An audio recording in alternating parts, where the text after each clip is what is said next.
If you want to participate, contact me at ordinarywomenpodcast@gmail.com. I'm sure you have great projects to brag about. You can also follow me and message me on Instagram at ordinarywomenpodcast, on Twitter at ordinarywomenpc, or on Facebook on the page Ordinary Women. Hi everyone, welcome to a new episode of Ordinary Women. I'm welcoming Janelle today. Hi, how are you? Good, how are you? I'm good too, thank you. Really excited to have that chat with you today. Can you start by giving us a quick introduction of yourself, please? Yeah, my name is Janelle Sissel. I'm from Indianapolis, Indiana, home of the Hoosiers, basketball and car racing. So, yeah, that's what we do here. By profession, I work for Indiana University. I work for the Kelley School of Business. So, I help students sort of find their place in the business world, learn all those business topics, and then succeed in their organization. So, yeah, I'm 44 years old. I'm single, so if anyone wants to mingle. Um, and yeah, I have a cat and a turtle, so that's a little bit about me. Oh, thank you for sharing this. And is there anything unusual about you? Oh, anything unusual? I don't know. And when people ask me this, I never know like what my unusual talent or whatever is. I think I'm probably a weird person. I know I tell my niece, she's 17, being normal is not fun. Weird is Mm. fun. Weird is good because she's like, I'm so weird. I'm like, no, girl, you're fine. Like, being normal is overrated. Like, just be yourself. So, I don't know. I think I'm just a weird person all around. And so I don't know if anything is unusual or not. I love that. Like, you sound happy, and I guess that's what matters, right? Yes. Oh yeah, most definitely. If it doesn't bring me joy, then it's not that's my new motto. It's been my new motto for about a couple years now. If it doesn't bring me joy, then it's not for me. It's not supposed to be in my life. I love So it. I sort of live by that motto so I can be more happy and express more joy. That's amazing. I love it. Yeah, life is made to be happy. Yes. Yes. Yeah. Obviously, in this podcast, we talk a lot about being a woman.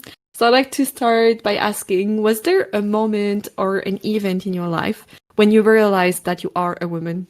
Yes, there was. I was around 12 years old, and it was such a negative experience, which sucks because I think a lot of women, when they find out, like when they're like, oh, I'm a woman, I'm different, or Mm. whatever, it can be in a negative experience.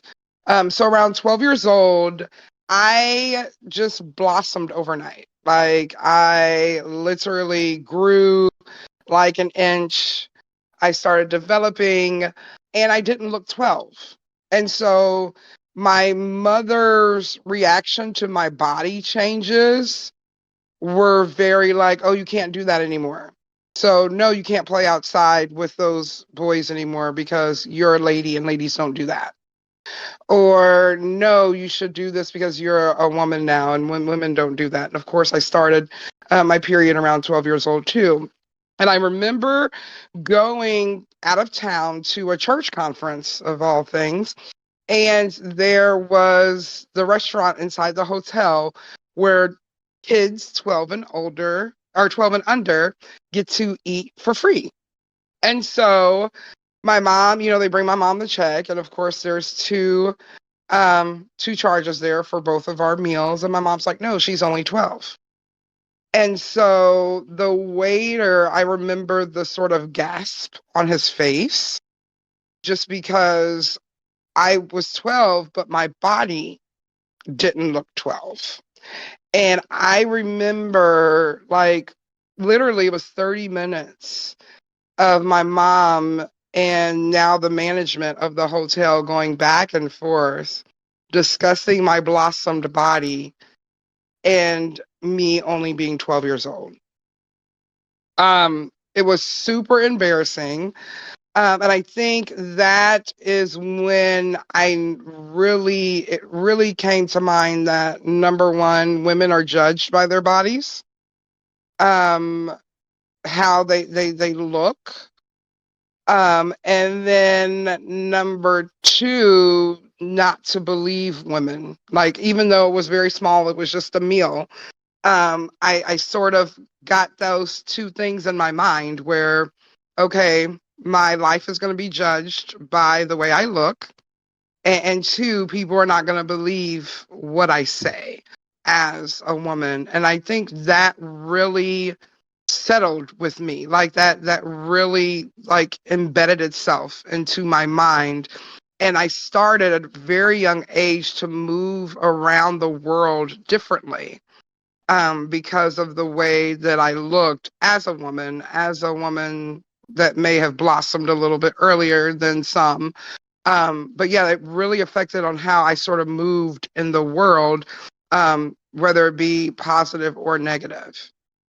Well, thank you so much for sharing, and I'm so sorry that happened. Like, yeah, and it's so, like, why do people judge other people? Yes. Yeah, and especially, I mean, I'm sure they didn't even think of the impact it would have on you. And obviously, like, as a child, you're like, this just teaches you about the world.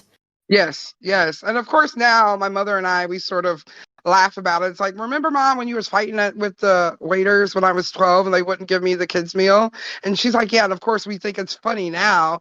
But as a 12-year-old sitting in that moment, I'm like, what is happening here? Like what is the problem? Why is this man talking about my breasts? Yeah. And how, I'm developed and I don't look 12. And, it was just a really pivotal moment in womanhood in my life. Yeah, I can imagine. It's, yeah, really. Yeah, Yeah. how? I don't even have words. I'm just like, what? Who Yeah. does that? Like, I don't know, like, if really you're unsure, ask for an ID, like, which already is like, trust people maybe first. Yeah. But don't discuss a child's body Yes. for It's 30 minutes. Like, public. Yes. so, Of so course, people weird. are looking, like it didn't get really loud, but you can tell that there was some sort of, discussion being had. So, of course, people in the restaurant around us are sort of looking. Mm, My mom, of course, is not going to let it go. Hey, it's a free meal. I'm not paying for yeah. No, this. So, completely. so it was just like, oh my God. At some point, I'm like, Mm, I just want everyone to stop looking at me, because at that yeah. point I just felt like sort of the circus act, like sort Mm, of like everyone's just their eyes are on me, like, oh, well, look at her. She doesn't look yeah. well. She has this and she has that. And everyone's sort of looking. And I'm like, oh my gosh, like, I just want to leave. Like, I just want to go back to Mm, our room and just hang out and chill and be done with this. Mom, pay for the meal. It's okay. yeah. But she ended up like, I mean, it almost got to like, do you have her birth certificate? And it's like, Mm. what?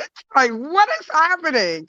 Oh, Um, yeah, it was really intense, but yeah, that I will never, that's one of the moments of my life I will never forget. I feel like every moment in your life, like those huge moments, there's like a fork in the road.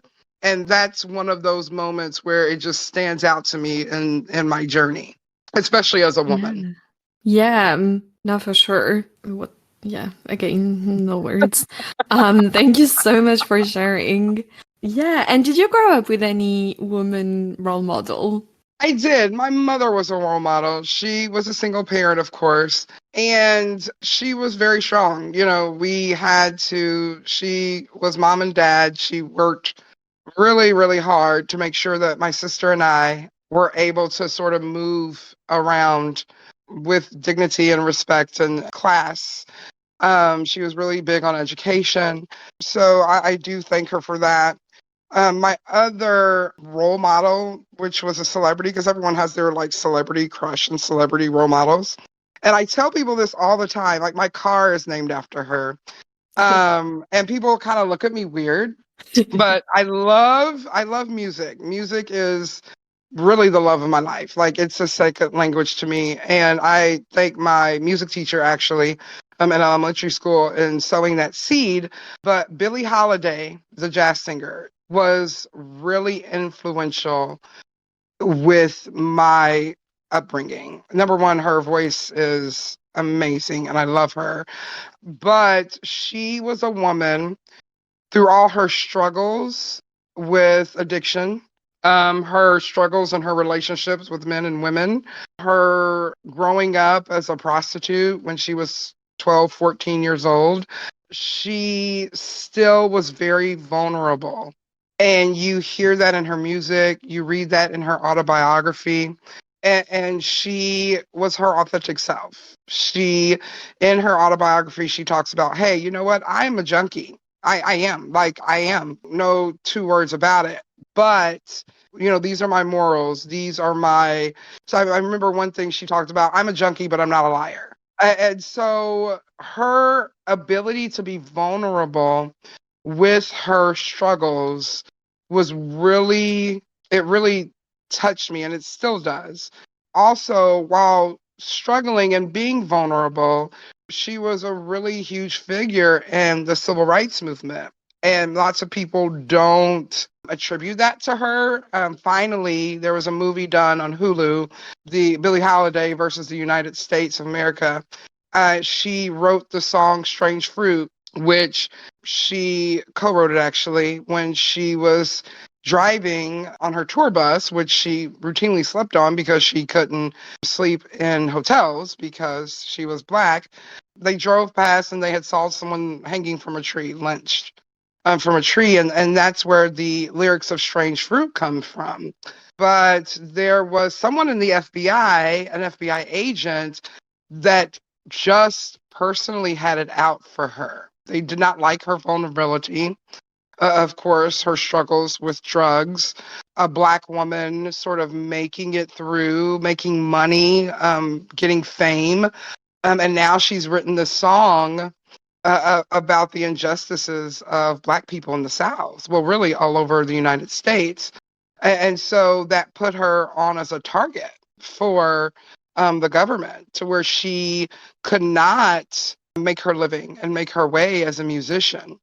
Of course, her story ends so sadly with her death from her addiction. But to me, I think she is so strong, and the message that she sends to people throughout the struggles of your life, being vulnerable, being your authentic self, and yet still sort of making your way and making your mark in whatever you do, whatever your purpose is. And her purpose was music, which brought this message of just some of her songs, of course, love, and of course, men and women that have done her dirty in the past, but then also of just injustice and death. And I just love her. My car is actually named, I named my car, which is a hot green highlighter color car. And my car is named Billie Josephine. Or no, Holiday Josephine. I'm sorry, Car. Holiday Josephine, after Billie Holiday and Josephine Baker. I think both of those women were remarkable. And so I try to live my life with vulnerability and humility, but also trying to find that strength to just get through and make my mark. I love that. I don't know much about her story actually. Like now I'm gonna read the book, watch the movie, Yes, yes, read please, everything please, I please. can. Please, please, Yeah. please. She is a phenomenal woman. And when you bring up her name, people just think about her drug problem. Mm. And or they think about, her family life when she was younger, which was a horrible thing. But no one really brings up the topics of her being honest and being vulnerable, and being a mark on society, just, her purpose in society. So I'm glad that she's finally getting those, that acclaim. that she deserves. But yes, I just take a day, listen to Billie Holiday all day, read her autobiography, watch the movie. Lady Sings the Blues is a good movie too. But yeah, I love her, and I think I got tuned into her at a very young age, like in my preteens. And today's her birthday, actually. So I'm very Oh, happy that I'm doing this and I'm giving her homage because, yes, today is her birthday. So, yeah. And you sound so passionate as well when you talk about her. It's so cool. I'll definitely listen, read everything. yeah. Yeah, and well, I guess she still is a role model now. So do you have other role models now? I do. I was thinking about this, and my personal role model, and I actually text her before I got on this call, is actually my boss. And her name Hmm. is Dr. Kim Saxton, and she's a clinical associate professor at the Kelley School of Business. She has literally taken me under her wing as a mentor and a sponsor, and I've learned so much from her. She's super tenacious and outspoken. She's always fighting for, the little person, the person that may be forgotten, to make sure that all voices are being heard and everyone has sort of the seat at the table. She has actually come up with so many programs for our school, our university, that centers around women and getting women to sort of be front and center, especially in business. We see that women will look at a job application and will not fit one of the criteria and they won't apply. They're like, oh, I can't do that. They won't apply. So they won't apply. But we see men, they don't even fit half of the qualifications. And they're like, oh, I'm going to apply for this. So having that confidence of a man that just like, I'm going to apply for this. Yeah, I can't do any of these things on this job application, but I'm going to do it. And so women don't. And we notice that especially in business. And so her sort of purpose, I think, I can't tell her what her purpose is, but her purpose has been a champion of women, especially in business. And she's really been sort of a champion in my life, especially as a Black woman, and opening up doors for me and just sponsoring me and saying, Janelle needs to be at the table with us. And so I think she's a huge role model, especially right now where I'm at in my life, as far as being that mentor, being that sponsor, opening up doors for other women, and really just not taking any crap. Like, she doesn't take any crap. Like, she's going to ask the questions that no one wants to ask. And so, to me, right now in my life, she is really a huge role model, professionally and personally. She sounds amazing. I love that. I Yeah. love, yeah, how you talk about her. And yeah, that she helps you so much. Yeah. It really is. Like, I really love her, and I'm really excited and happy that I get to work under her just to learn more about, business, of course, and learn more about my professional life, but it's really helped in my personal life as well. Oh, that's awesome. I love that. And do you think that the lack of representation of women in society had an impact on you? Oh yeah, most definitely. I'm a Black woman, and I grew up in the 80s, born in the 70s, grew up in the 80s. And so when you turn on the TV and when you look at advertising and marketing and all of those things, I didn't see myself. And when I did see myself, it was sort of an other sort of category. I am a plus size woman as well. And so when plus size Black women, they're very rarely represented in life, just out in society. But when we are represented, we're typically sort of these loud, comical, sidekick sort of thing.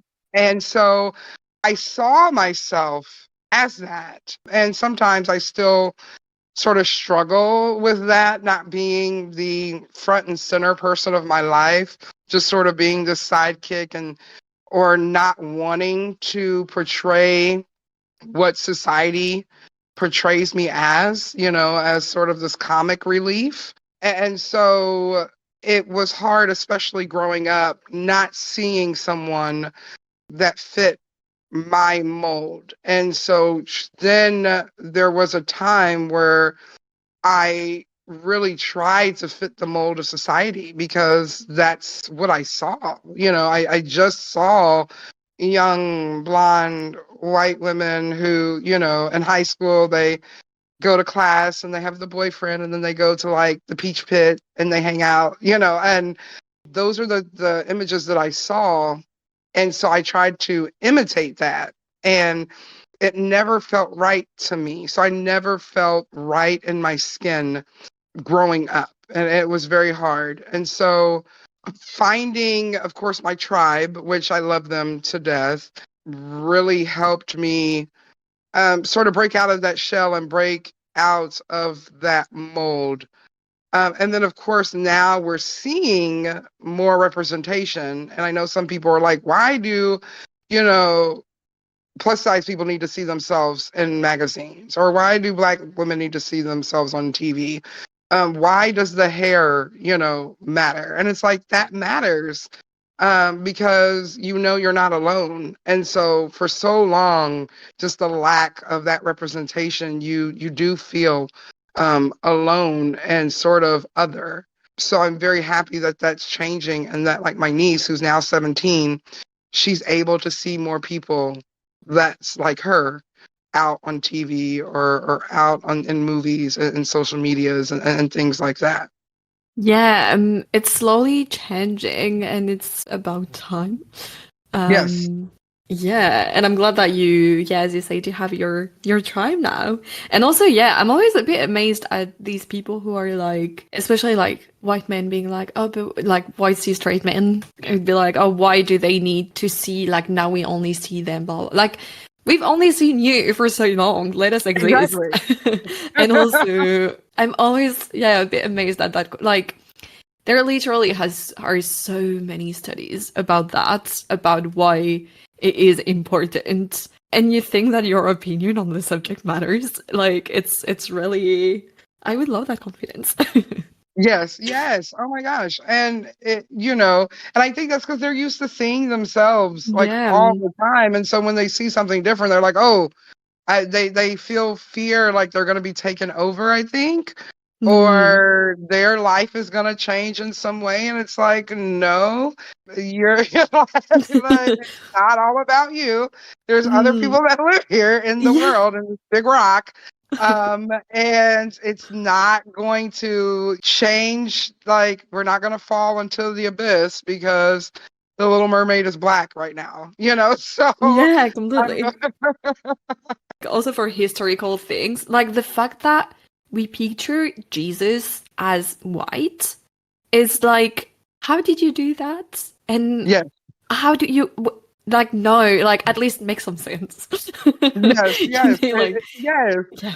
Here's this guy who is from the Middle East. He's from, he's Yeah. from Israel, Pakistan, in that area. And so then we will, somehow, somewhere in history, we took this Middle Eastern man and changed him into a white man. And it's like, how did that happen? I want to know the first person that was like, you know what? I don't like that Jesus. We're gonna change him. But yeah, we've done that throughout history with so many different things and people, and so yeah, representation is huge, and I'm happy that it's going. We're starting to see, mixed race families. We're starting to see queer families. We're starting to see in Indian women and Middle Eastern. Like, we're starting to see all of the different facets of the world, and it's wonderful. So Mm. hopefully, as the next generation and even the next generation, it won't be a topic. Like, hopefully Mm. it won't be one of those things where it's like, oh my gosh, like, there's a queer couple on a Cheerios commercial. What is this? Yeah. Hopefully it will be so second nature that, it's just life, just seeing everyone and everyone being represented. That would be wonderful. I hope I get to see that in my lifetime. I hope that we come to that point where it doesn't matter anymore. It's not like this big, huge uproar when we see people from other cultures. Yeah, completely. And I even hope that, one day because I feel that now we still notice and it's still like, oh, it's nice, they're doing an effort, blah, blah, blah. I hope that, yeah, as you were saying, like, yeah, one day we don't even recognize that effort because it's not an effort because it's just so normal. Right. Yeah. Right. Well, yeah, let's hope it will change. Like, I mean, Yeah. ideally it would have changed yesterday, but Right. Right. Like this is something. Ideally, it's something we wouldn't even have to talk about right now. But yeah, yeah, literally. yeah. Eventually, and I like it. I'm hopeful. I'm very hopeful. Yeah, I'd like to jump on kind of the second part and talk about something that you have done or are doing, a project, life achievement, experience, call it however you want. What do you want to tell us about? Yeah, well, my big project, my big jam, of course, I've already talked about it a little bit, is music. I love Mhm. music beyond higher education and working in higher ed. I love music and I love sexuality. I love sex. I'm sorry. But That's a I've good thing worked to love. on but I'm currently I had to work on a project. I was an adult student. I finished my bachelor's degree as an adult, and I had to do a project for my women's and gender studies. That was my major, women's gender and sexuality studies. And so I did a project about how Black women in the 1920s through the 1940s, so right after slavery, during the Reconstruction period, right as Black women were able to express themselves publicly and openly, especially through song, express their gender and sexuality. So my project was how Black women and Black female musicians express their gender and sexuality through music and performance. I did a little documentary type thing. I wouldn't call it a documentary. That's kind of stretching it a bit. It was really just Google pictures and songs. But did a little ditty, a video that expressed three women who were iconic in their time: Gladys Bentley, Bessie Smith, and Ma Rainey, all jazz and blues singers.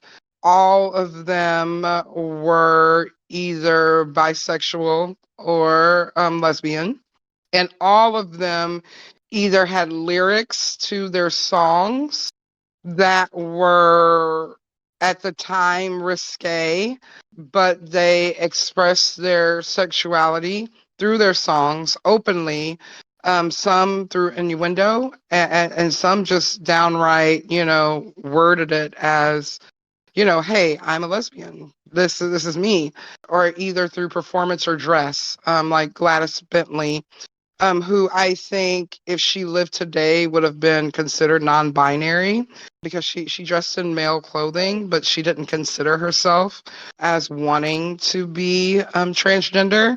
So I would think, of course, I don't want to put any labels on anyone, but I would think that she would be considered sort of non-binary. So that is my project, and I wrote a paper about it, wrote some things about it. I presented it one time, I think, yeah, last month, and I'm going to be presenting it again at a conference, some of my research and findings. And so that's really been my big project, my passion project for the past few years. I love that. That sounds incredibly interesting. So what were your findings? Yeah, it was great findings. I did it because, a lot of the music that's out today, some people like Megan Thee Stallion and Cardi B, Young Ma, some other rappers that are out, City Girls and things, people, including the rap community, including the male rap community, who's been talking like crazy misogynistic lyrics Mm, and all of these things for years. But when women say, hey, this is who I am, this is what I want in a relationship, this is how I'm going to get it, and this is how I'm going to live my life. When women do that, then it's like, oh my gosh, this is not how a woman is supposed to talk. This is not how a woman is supposed to dress. This is not how a woman is supposed to feel. And so that's why I sort of did this project. And the other thing was, you have a lot of people, older people, basically saying, oh, we didn't talk about that kind of stuff in our Mm. music. Our music wasn't like this. We didn't talk about sex. We didn't talk about what we wanted in a relationship. It was all about love and blah blah blah blah blah. And so I went on sort of this journey to be like, no, number one, like since the beginning of American music, there has been songs, especially where women have expressed their gender and sexuality, and sometimes explicit ways. And number two, there was also someone also asked, I'm jumping all over the place, but someone was also saying Okay. how it wasn't in the feminist movement. Like women were taking feminism back 50 years because they are talking about sex in their lyrics and songs. And so I'm like, no, this is, if not, like, if this is not feminism, I Yeah. don't know what is, It's like. like, do you actually know what it is? I like, okay. Yeah, yeah. Like if someone talking about what they want to do with their body Mm. and who they want to do it with and why, that if that's not feminism, I really just don't know what is. Like that's the keystone of Yeah. feminism. And so I set out to find some very, some of the most explicit songs, just to be like, yes, these songs have been out here forever. And two, to say, yes, these are feminist themes. So the Ma Rainey was the first song that I talked about, and her particular song was Proven on Me Blues. And basically, the song is pretty much what it says: prove that, like, I had a fight with my girlfriend. She's not talking to me. She's disappeared. I'm looking for her. I want us to get together. By the way, if you're trying to say I'm a lesbian and get me in trouble, then prove it. Like you got to prove it on me. Mm. And it's a really, really good song. I actually sang it, which I didn't give it justice at all in my video, but she talks about her lesbian relationship. She talks about her dress and how she dresses with a tie, like she wears a tie like any old man, and sort of flirting with society. Like, yeah, this is how I'm singing the song about my lover, but yeah, I know I'm a lesbian, but you got to prove it, sort of just flirting with danger. Because of course we know in those time frames, it could mean, being locked away, Mm. jail, death. So she was really flirting with danger in that, and singing that song so boisterous and so matter of fact. So that was the first song. The second song was from Bessie Smith, who was actually rumored as a lover to Ma Rainey. We know that Ma Rainey was Bessie Smith's mentor in music, but yeah, it was rumored that they were lovers, and they even fought over women, like because they toured together, and so they even fought, over women. And her song is called "Pour a Little Sugar in My Bowl," and she, in the song, just broke up with her man. And so she's tired of feeling lonely, but you know what? It's all fine. Maybe she doesn't want a relationship. Right now, she just wants sex. And so, pour a little sugar in my bowl. Of course, she's talking about the act of sex. She talks about even oral sex in the song. And so, sort of demanding like what she wants out of her new relationship. She is tired of being, I don't want to say it, but dicked around by guys. And so now she's going to live her love life on her own terms. And so now she wants sex. That's it. Like, that's it right now. That's what she needs to fulfill her needs. And so, of course, the whole song is filled with innuendo, mostly food innuendo, of course, with sugar and bowl. She talks about hot dogs and buns and all of those different things. But it's a very explicit song. And then the third song was not an explicit song because I couldn't find a dirty blues song for this woman. It was told that she only does dirty blues live. And that Gladys Bentley. She didn't record. I couldn't find anything recorded that she did dirty. But again, she grew up as a child, even started dressing in boys' clothing. And her history is very very sad in that, of course, going through childhood, dressing in men's clothing, having girlfriends, those sort of things, people thought she was other or thought she was sick. And so she lived her life at first being free and dressing and singing things how she wanted to live. But eventually she sort of fell into that other category and she actually started taking medicine for what she called her homosexual ailment. Oh, And so she took the medicine and she did an article in the Black magazine called Ebony in the 50s talking about her new change. And she's a woman now and she even cooks cakes and cleans the house, you know. no way. Yes. Prove that medicine work. Give that to men. Sorry. No, but it's like, okay, so in her mind, that was how a woman is, you know, this domestic sort of, you know, being that just cooks cakes and cleans and makes a house for her man. So she totally fell into what society wanted for her and gave up her authentic self to take meds and now become this domestic and now you know, shouting from the rooftops, yay, I'm a domestic worker in my own home, you know. Mm, It was very very sad. yeah. But there was a time where she was just like, this is me, like this is me. This is how I'm going to be. The state of New York ran her out of New York, where she performed regularly, and she moved to California and started performing in gay and lesbian bars in California before she had this huge transformation. So those were the three women that I really highlighted. Of course, I do talk about other women like Lucille Bogan and Ethel Waters and some other women too in my piece. But yeah, just sort of celebrating these women and how they were able to express themselves and really make a path and a way for women to do that now, especially in music. It's so interesting. Yeah, thank you so much for sharing. I want to, I don't know, I want to talk about everything. But this cannot be a 3 hours episode, unfortunately.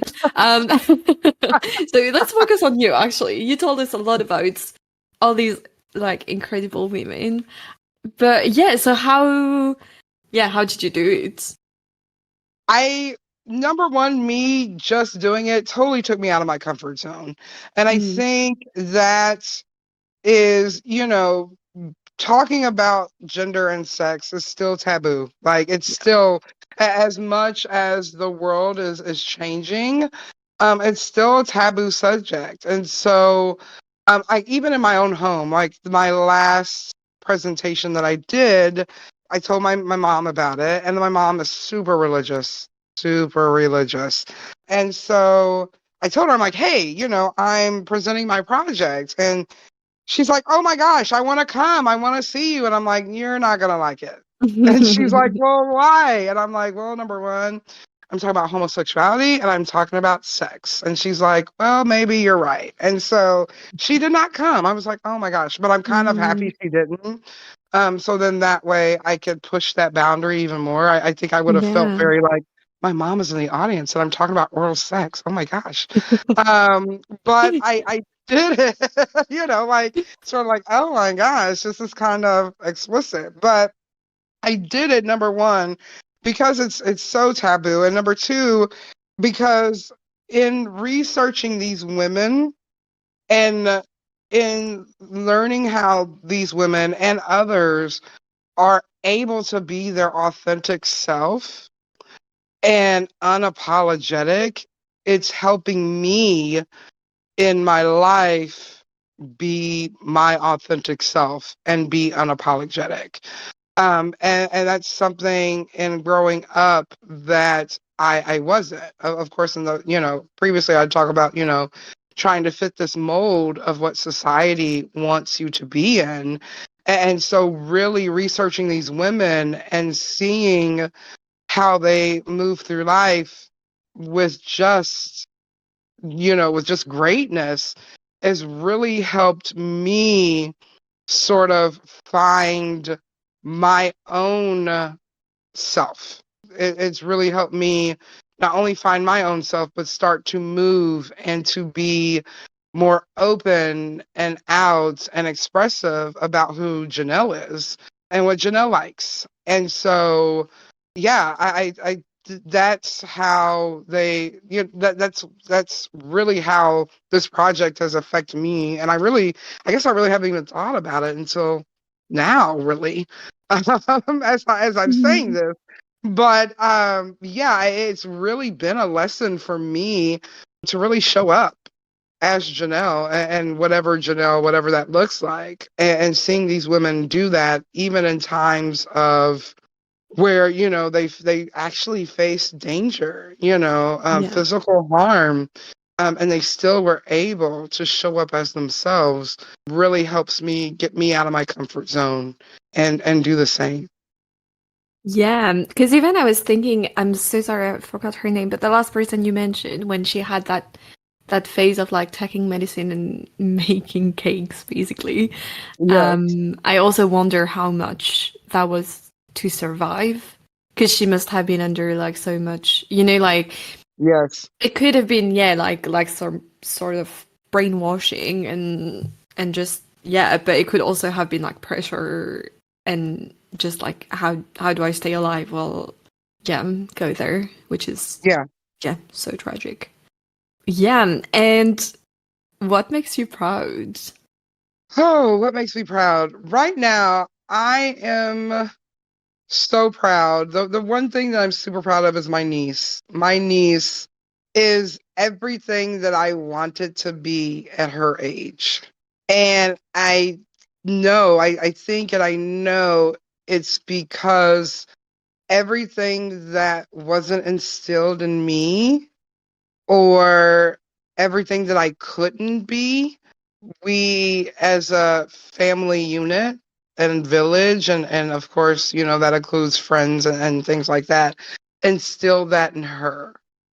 And so seeing her move around the world in her authentic self, it makes me so proud, A, that I can help raise this little person Mm, to sort of be themselves. I'm like, oh my gosh, like we did this, like we raised this phenomenal little girl. yeah. Um, and she just makes me proud every single day with just how she is and what she does and the life that she brings to other people while living her own and doing it on her own terms. And I wish that I could have done that at 17. And so it makes me not only proud of her, but just proud of how she has like changed my life and how I've spoken into her life. And I think I'm proud of this next generation. Even though there's this whole baby boomers, millennials, Gen X, and Gen Y, and you see the memes and the TikToks of how we're all different and how, millennials may be, lazy or different or whatever. But I'm super proud of this generation because they have really shown themselves and they're living in their authentic self where previous generations have not done that. And so even though there is a difference in generation, and how we handle things and finances and all those other things, I'm super proud of where the world is going. Of course, we still have some issues, but I'm super proud of where this next generation is leading as far as being themselves and sticking up for injustices and changing sort of the tide of what the previous generations we were unable to do or either scared to do or didn't have the resources to do or just were trying to survive. Those are the two things that really make me proud. And I hope that I can speak into the life of the new generation. Um, yeah. I love that. Thank you so much. You're I think welcome. we're gonna conclude our episode on this. Before we end, is there anything that we haven't talked about during our conversation that you wanted to mention? No, I think we're good because I could talk all day. Yeah. So you I don't want mean, me to be like, oh, I same, remember but yeah. this.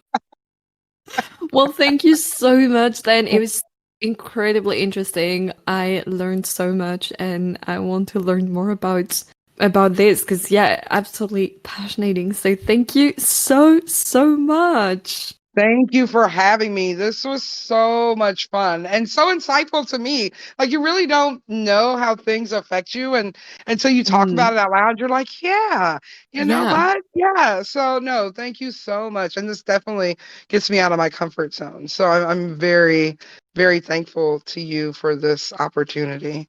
Oh, thank you. I'm so glad that you enjoyed. Yeah, Yeah. that's yeah, always obviously important to me. And the tradition in this podcast is that the guest gets the very last word, so the mic is yours. Oh my gosh. I think my last word, which I've talked about pretty much the whole time, is be your authentic self, even if that makes others uncomfortable. You want to find the joy in life. Life is so hard on the outside, and just being your authentic self, finding joy with who you are and what you bring to the table, and picking that joy from other places in your life, no matter if that makes anyone else uncomfortable, just being your authentic self and living in joy.